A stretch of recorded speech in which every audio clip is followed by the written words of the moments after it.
ছায়ার চোখ। রাত প্রায় 12টা। নিশিথা নিজের ঘরে বসে মোবাইলে স্ক্রল করছিল। হঠাৎ তার মনে হল কেউ যেন তাকিয়ে আছে।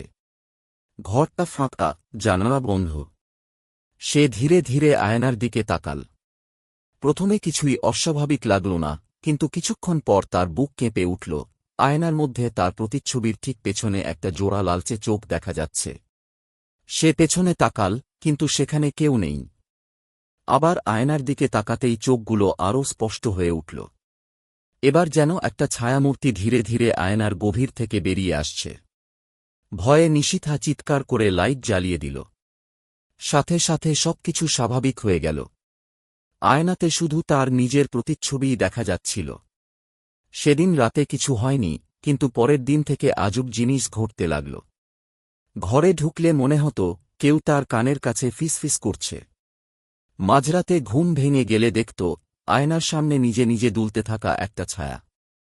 একদিন সাহস করে সে আয়নার সামনে দাঁড়িয়ে পড়ল। বলল, তুই কে? আয়নার ভেতর থেকে সেই ছায়াটা এবার সম্পূর্ণ স্পষ্ট হয়ে উঠল। হঠাৎ সেটা আয়নার কাঁচের ওপর থেকে নিজের হাত বের করল, একটা কালো, পচা মাংসের হাত। নিশিথা চিৎকার করার আগেই হাতটা তার গলা জড়িয়ে ধরল। ঘরের দরজা বন্ধ থাকায় কেউ কিছু শুনতে পায়নি। সকালে দরজা ভেঙে যখন নিশিথার মা ঘরে ঢুকলেন, তখন তিনি দেখলেন আয়নার সামনে পড়ে আছে নিশিথার নিথর দেহ, আর আয়নার কাঁচে লেখা এক ভয়ঙ্কর লাইন, তোমার ছায়া তোমার নয়, এবার আমিই তোমার জায়গা নেব।